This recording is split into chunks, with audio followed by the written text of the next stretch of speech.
على محمد وعلى آل محمد كما صليت على إبراهيم وعلى آل إبراهيم إنك حميد مجيد اللهم بارك على محمد وعلى آل محمد كما باركت على إبراهيم وعلى آل إبراهيم إنك حميد مجيد رب اشرح لي صدري ويسر لي أمري واحلل عقدة من لساني يفقه قولي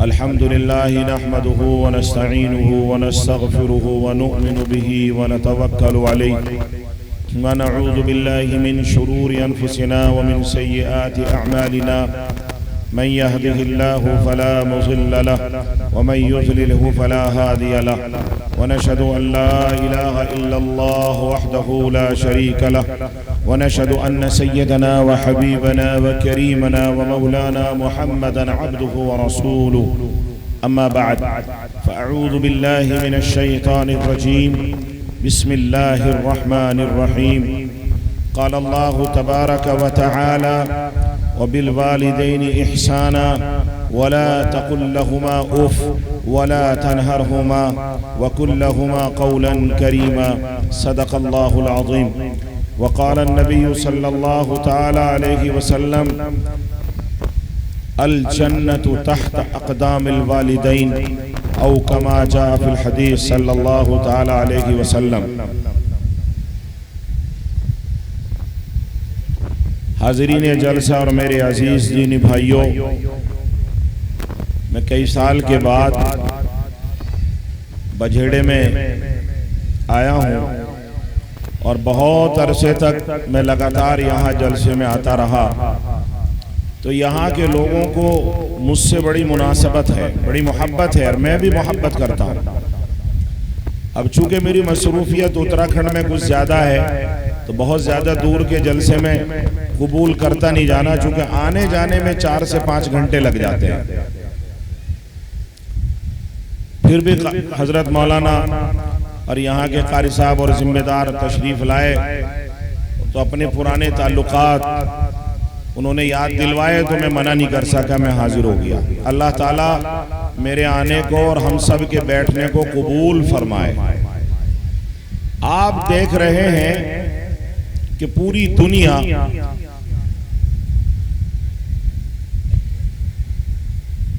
تھرڈ ورلڈ وار کی طرف جا رہی ہے، تیسری جنگ عظیم کی طرف جا رہی ہے۔ پوری دنیا کرب و بے چینی میں مبتلا ہے، صرف ہندوستان ہی نہیں بلکہ پوری دنیا، حتیٰ کہ مملکت العربیہ، سعودیہ اور تمام عرب ممالک میں جو حال ہے اس سے تو ہم 100 گنا زیادہ بہتر ہندوستان میں ہیں۔ آپ سیریا چلے جائیے، فلسطین چلے جائیے، عربوں کا سب سے اوریجنل ملک فلسطین ہے، سب سے اوریجنل مسلمان، اوریجنل عربی وہ فلسطین میں رہتے ہیں، یروشلم میں۔ وہاں دیکھیے بارود برس رہے ہیں، آپ کولر میں اٹھنے کو تیار نہیں ہے، رب کعبہ کی قسم پریزنٹ ٹائم بھی وہاں آگ برس رہی ہے، بارود برس رہا ہے۔ ابھی آپ آن لائن کر کے دیکھیے کہ جہاں قبلہ اول ہے، بیت المقدس ہے، وہاں کا اس وقت کیا عالم ہے، تو انگارے برس رہے ہیں، بارود برس رہا ہے، چاروں طرف سے دھواں اٹھ رہا ہے۔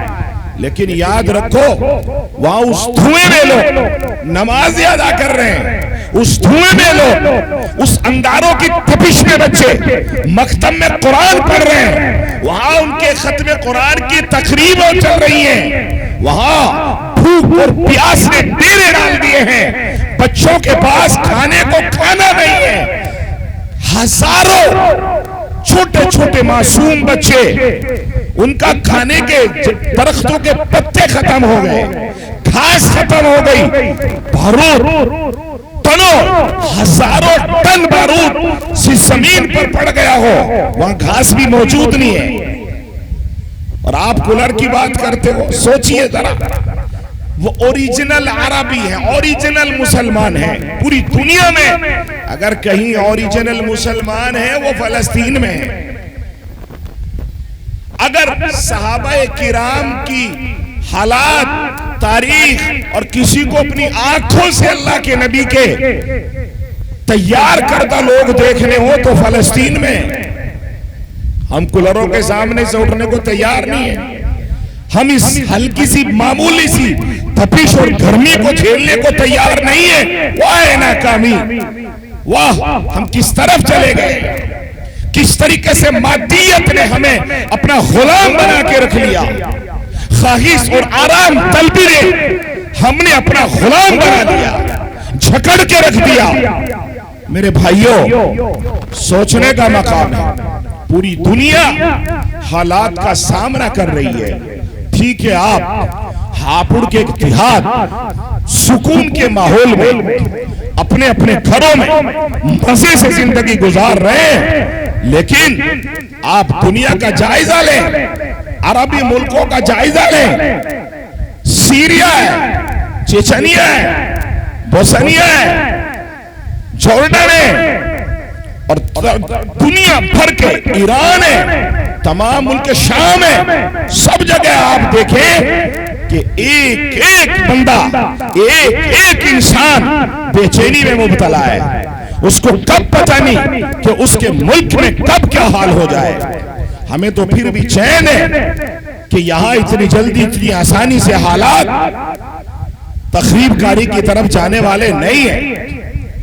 یہ اللہ کا بہت بڑا فضل ہے کہ ہم یہاں کفر اور شرک اور ذلت اور رسوائی کے گڑھوں میں پس رہے ہیں، پھر بھی ہم مطمئن ہیں. لیکن ہمیں کچھ حالات، کچھ واقعات سے سبق لینا چاہیے اور چین سے، سکون سے، آرام طلبی سے ہمیں پرے ہو کر کے کچھ سوچنا چاہیے اور غور کرنا چاہیے کہ ہمیں آخر کرنا کیا ہے. ہماری زندگی تو گزر گئی، لیکن آنے والے حالات وہ ہمارے بچوں کے لیے خطرناک گھنٹی ہے. ہمارے فیوچر، ہمارے بچوں کے مستقبل کے لیے وہ ایک طرح سے گھاتک کینسر کی حیثیت اختیار کرتا جا رہا ہے. ہم ان حالات کو کس طریقے سے قابو کر سکتے ہیں، اور وہ کون کون سی بیماریاں ہیں جن کی وجہ سے سماج میں پسماندگی، پسمردگی اور گراوٹ کا مسلسل گراف بڑھتا جا رہا ہے.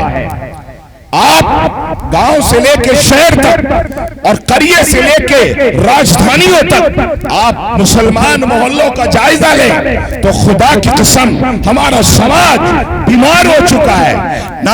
طرح طرح کی بیماریاں ہمارے گھروں کے اندر، ہمارے محلوں کے اندر، ہمارے اپنے اپنے علاقوں کے اندر جنم لے چکی ہیں، جن کا ختم کیا جانا بے حد ضروری ہے. اگر ہم نے ان کی طرف التفات نہ کیا تو وہ دن دور نہیں ہے جو ہم اپنی آنکھوں سے جس کی چنگاریاں دیکھ رہے ہیں.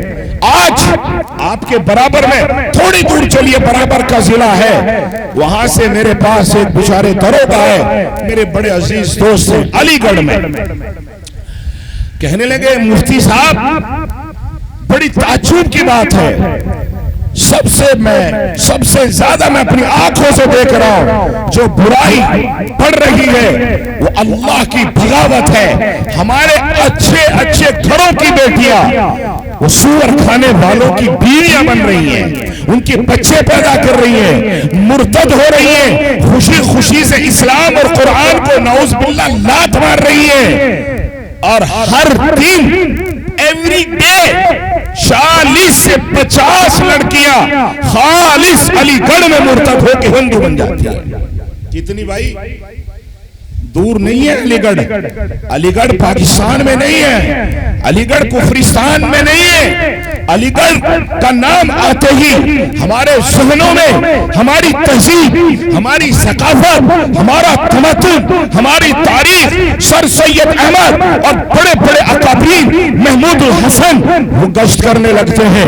ہماری تہذیب کا وہاں ڈنکا بجتا تھا اور ہم نے لوگوں کو کھانا سکھایا، پہننا سکھایا، چلنا سکھایا. تہذیب اور ثقافتوں نے وہاں ڈیرے ڈال کے رکھے، اس شہر کی بات کر رہا ہوں جہاں علی گڑھ، جہاں سر سید احمد نے مسلمانوں کے لیے سنہرے خواب سجائے تھے، جہاں سے بڑے بڑے مسلم افسران اور تہذیب یافتہ لوگوں نے اپنے کیریئر کے شروعات کی ہے، یہ آپ کے برابر کا تاجو کا ضلع ہے۔ تقریباً وہ جھوٹ نہیں بول رہا تھا، میں نے کہا کیا بات کرتے ہو؟ کہنے لگے ہاں یہ آپ کو 40 لڑکیاں اللہ سے ڈر کے کم بتا رہا ہوں کہ روزانہ ہر تھانے میں 1 یا 2 کیس ضرور ایسے آتے ہیں کہ لڑکی لڑکے کا ہاتھ پکڑ کے لاتی ہے اور کہتی ہے کہ میں اپنی مرضی سے اس غیر مسلم لڑکے سے شادی کرنا چاہتی ہوں، اور کہتی ہے میں ہندو بننا چاہتی ہوں، والعیاذ باللہ اللہ کی بغاوت کرنا چاہتی ہوں، رسول اللہ کو دھوکہ دینا چاہتی ہوں، قرآن کے ساتھ غداری کرنا چاہتی ہوں۔ میرے نزدیک قرآن کوئی چیز نہیں ہے، نعوذ باللہ، اللہ نعوذ باللہ ایک نہیں ہے، میں سینکڑوں دیوی دیوتاؤں کو پوجنا چاہتی ہوں، میں گائے کا پیشاب پینا چاہتی ہوں، مجھے سور کھانا منظور ہے۔ یہی تو ہے، اگر یہ عقیدہ ہے آپ کا تو آپ ہندو ہیں، اور اگر آپ عقیدہ نہیں ہے آپ تو آپ ہندو نہیں ہیں۔ بات صحیح کہہ رہا ہوں کہ غلط کہہ رہا ہوں؟ اس کے علاوہ کوئی ہندو ہو ہی نہیں سکتا جب تک وہ گائے کو ماتا نہ مانے، اس کا گوبر اور پیشاب تناول نہ فرما لے، تب تک وہ ہندو نہیں ہو سکتا۔ اس نے کہا یہ 1-2 کم سے کم ہر تھانے میں آتی ہے، 40 تھانے ہیں علی گڑھ میں۔ سمجھ میں آ رہی ہے جو میں جائزہ پیش کر رہا ہوں؟ ایک شہر کا، اور یہی آنکڑا اس سے اوپر نیچے، آپ میرٹھ میں آ جائیے، آپ غازی آباد میں چلے جائیے، آپ دہرادون میں آ جائیے، تو آپ ایسا کہہ سکتے ہیں کہ گراف کم ہو کر کے اگر 40 تھانے ہیں تو 20 تھانوں میں کیس آ رہے ہوں گے۔ آپ گھر میں بیٹھے ہوئے ہو، آپ سوکھے گشت کر رہے ہو، آپ جماعت میں جانے کو تیار نہیں کہ آپ کی بیٹری چارج ہو جائے، آپ کا ایمان قوی ہو جائے، آپ اپنی نسلوں کی فکر کرنے کے لیے تیار نہیں ہو، آپ بستر کے آرام کے راحتوں کے بستر چھوڑنے کے لیے تیار نہیں ہو، آپ کولر کے سامنے سے اٹھنے کے لیے آپ کا دل نہیں چاہتا، آپ کی بیٹیاں جہنم کے کنارے اٹھ کے چلی گئی، آپ کے بیٹے آپ کی بغاوت، آپ کے نبی کی بغاوت، اللہ کی بغاوت، قرآن کو لات مار رہے ہیں، اور آپ چین سے بیٹھے ہوئے ہو۔ ہائے، آپ کے پاس کون سا کلیجہ ہے؟ آپ کے پاس کون سا دین ہے؟ آپ کے پاس کیا سوچ ہے؟ وائے ناکامی متائے کارواں چاہتا رہا، وائے ناکامی متائے کارواں چاہتا رہا، کارواں کے دل سے احساس زیاں جاتا رہا۔ ہم کیسے بے حیا ہو چلے، ہم کس خطر بے حس ہو گئے کہ ہمارا سب کچھ لوٹا جا رہا ہے اور ہم مزے سے مسکرا کے زندگی گزار رہے ہیں۔ میرے بھائیو، کل قیامت کا دن ہوگا، آپ سے پوچھا جائے گا، ہاں آپ بچو گے نہیں، ان السمع والبصر والفؤاد کل اولئک کان عنہ مسئولا۔ اللہ کے نبی بھی ہوں گے، آدم بھی ہوں گے، محمد الرسول اللہ ہوں گے، آپ کے دادا ہوں گے، آپ کے پردادا ہوں گے، ساری دنیا کے انسان عزیز و اقاری موجود ہوں گے، اور آپ سے سوال کیا جائے گا، آپ کو بچے دیے تھے، آپ نے ان کو کیا بنایا؟ آپ کو مال دیا تھا، آپ نے کدھر خرچ کیا؟ آپ کو زندگی اور صحت عطا کی تھی، آپ نے کدھر لٹائی؟ لا، حساب دے اور مرحلوں سے گزرنا پڑے گا۔ یوم یفر المرء من اخیہ وامہ وصاحبتہ وبنیہ۔ اور چوکڑیوں میں بیٹھنے والوں اور پردھانی میں آپس میں لڑ مرنے والوں اور پارٹی بنا کے بالوں کھینچنے والوں گربان چاک کر دیے جائیں گے، پکڑ لیے جاؤ گے، کوئی کسی کو بچانے والا موجود نہیں ہوگا۔ ہاں میں نہیں کہتا، میری آنکھیں جو دیکھتی ہیں پھر قرآن میں جھانکتی ہیں تو کوئی بچانے والا نہیں ہوگا۔ قرآن نے للکارا ہے، ما لکم من نصیر، تمہارا کوئی مددگار نہیں ہوگا۔ آج ہوش کے ناخن لینے کا وقت ہے۔ آپ جھوٹ کے بیٹھ سکتے ہو، آج بدل سکتے ہو، آج بچوں کا علاج کر سکتے ہو، آج اپنی اصلاح کرنے کا موقع ہے، آج اپنی زندگی کے رخ بدل سکتے ہو، آج بہنوں کے سامنے ہاتھ جوڑ سکتے ہو، آج بیٹیوں کو جہنم اور جنت کے سبق پڑھا سکتے ہو۔ اگر آپ کے ہاتھ سے ٹائم نکل گیا تو پھر جہنم کے علاوہ، اللہ کی گرفت کے علاوہ، کفِ افسوس کے علاوہ ہمارے پاس کچھ نہیں ہوگا۔ ہر ایک آدمی ذمہ دار ہے۔ میں ذمہ دار نہیں ہوں جتنا میں ذمہ دار ہوں، آپ بھی اتنے ذمہ دار ہیں۔ جتنا پردھان ذمہ دار ہے، آپ بھی اتنے ہی ذمہ دار ہیں۔ الا کلکم راع وکلکم مسئول عن رعیتہ۔ خبردار خبردار، باپ اپنی اولاد کے بارے میں، اپنی بیٹیوں کے بارے میں، اپنے بچوں کے بارے میں، چھوٹی بہن بھائیوں کے بارے میں، محلے کا ذمہ دار اپنے ماتحت لوگوں کے بارے میں، اللہ کہ یہاں اس کے گریبان پکڑے جائیں گے۔ الا کلکم راع وکلکم مسئول عن رعیتہ، اس سے سوال کیا جائے گا۔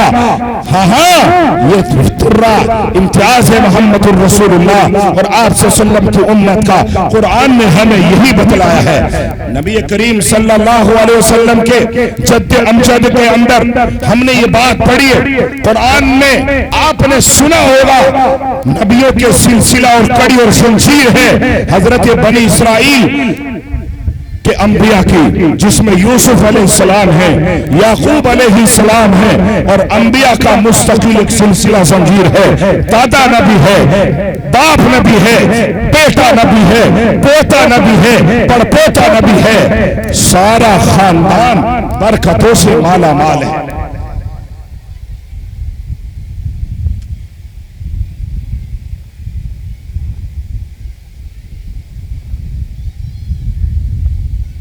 مرنے لگے، بیمار ہو گئے۔ یعقوب علیہ السلام، حضرت یوسف علیہ السلام کی وبا، سارے بیٹوں کو جمع کیا، بوڑھے ہو گئے۔ جب دیکھ گیا کہ موت بالکل قریب ہے، اور موت تو سب کو آنی ہے، اور اس کا ٹائم بھی پتہ نہیں ہے کہ کب آ جائے۔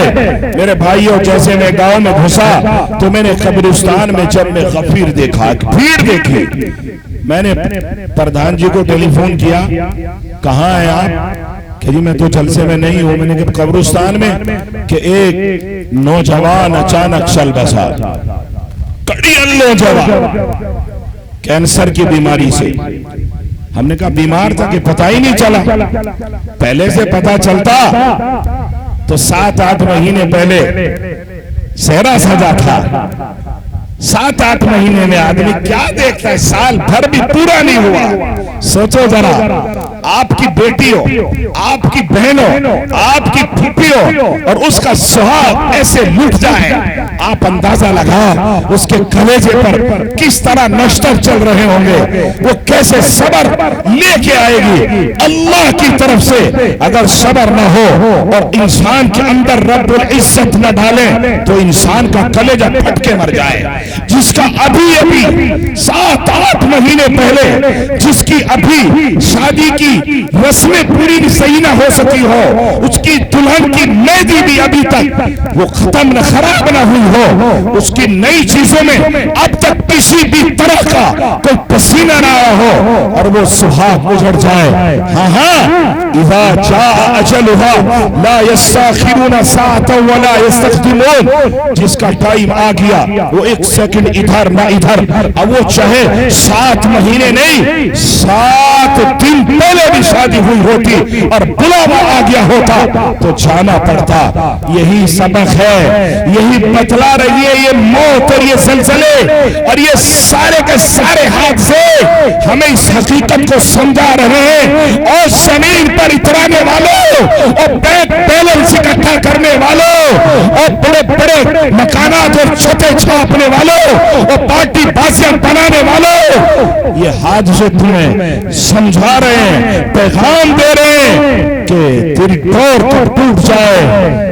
اور آخر کیا ہوگا جو قرآن نے کہا ہے، یوم یفر المرء من اخیہ وامہ وابیہ وصاحبتہ وبنیہ، پھر کوئی تیرا نہیں ہوگا، تیرے رشتے ٹوٹ جائیں گے۔ ہاں زمین اکٹھی کی تیری ملکیت سے نکل گئی، شادی کر کے لایا تیرا نکاح ٹوٹ گیا، تیری جان قربان کرنے والا باپ تھا، اب تو اس کا بیٹا نہیں رہا۔ جن بچوں کے لیے تو نے جھوٹ سچ بول کے پہلے جمع کیا، اب وہ تیرے نہیں رہے، تیرے مرنے کے بعد مرے کتے کی طرح ساری رات یوٹیوب اور فیس بک پر لگے ہوئے ہیں۔ یوم یفر المرء من اخیہ وامہ وابیہ وصاحبتہ وبنیہ۔ تجھے کوئی نہیں پوچھنے آئے گا قبر کے اندر تیرے ساتھ کیا عالم ہو رہا ہے، تیری قبر کو تنگ کیا جا رہا ہے، تیری قبر میں بچھو پیدا ہو گئے ہیں، تیری قبر سے بازو سے سانپ نکل آئے ہیں، انہیں کوئی پرواہ نہیں ہے، وہ تو تیری زمین پر مزے کر رہے ہیں، تیری ٹیوی گاڑی میں گھوم رہے ہیں۔ ہاں یہ حقیقت ہے، یہ پیغام دے رہی ہے یہ اموات، پھر بھی ہم سدھرنے کے لیے تیار نہیں ہیں۔ ہماری بیٹیاں ہمارے لیے لمحہ فکریہ ہیں، ہم ان بیٹیوں کے لیے اپنی جان، اپنے مال، اپنی کمائیوں سے اداروں کو مضبوط کریں تاکہ ہمارے ادارے 5ویں سے 8ویں ہو جائیں، 8ویں سے 10ویں ہو جائیں اور 10ویں سے 12ویں ہو جائیں، اور ہماری بیٹیاں علم دین اور علم دنیا دونوں سے ایک ساتھ مرسر مزین ہو جائیں، ان کو پتہ چلے پردے کی اہمیت کیا ہے، اللہ اور اس کے نبی کی حیثیت کیا ہے، موت کے بعد کیا ہونا ہے۔ حضرت یعقوب نے یہ ہماری ذمہ داری ہے، ہمیں یہ وراثت میں ملی ہے۔ یعقوب علیہ السلام کے بارے میں قرآن کریم کے اندر اللہ جل شانہ نے یہ بات فرمائی ہے، اذ حضر یعقوب الموت اذ قال لبنیہ ما تعبدون من بعدی قالوا نعبد الہک و الہ آبائک ابراہیم۔ قرآن نے کہا ہے یعقوب علیہ السلام بوڑھے ہو گئے، ساری اولاد کو جمع کر لیا، بیٹے بیٹیاں پوتے پوتیاں بوئے سب جمع ہو گئے، ابا نے بلایا ہے، نبی باوقار نبی، نبیوں کا باپ جمع کر لیا، سارے جمع ہو گئے۔ ابا نہ جانے کیا بتلائیں گے، جب سارے جمع ہو گئے پوچھا سب آ گئے کہ ہاں ابا حضور سب آ گئے، کہ میرے بعد فوراً فرمایا میری موت قریب ہے، بالکل چند منٹوں میں چند گھنٹوں میں میں جانے والا ہوں۔ اذ حضر یعقوب الموت اذ قال لبنیہ، میرے سرحانے موت کھڑی ہے، بس موت سے پہلے مجھے موقع ملا ہے، میں تم سے ایک سوال کرنا چاہتا ہوں، میں تو جا رہا ہوں اس دنیا کو چھوڑ کر، لیکن یہ بتاؤ میرے جانے کے بعد کس کی عبادت کرو گے، کس کو اپنا رب مانو گے، کس کی تلاوت کرو گے، کیا کرو گے، زندگی کیسے گزارو گے، بس یہ بتاؤ۔ میرے سرحانے موت کھڑی ہے، مجھے فکر لگی ہوئی ہے کہ میری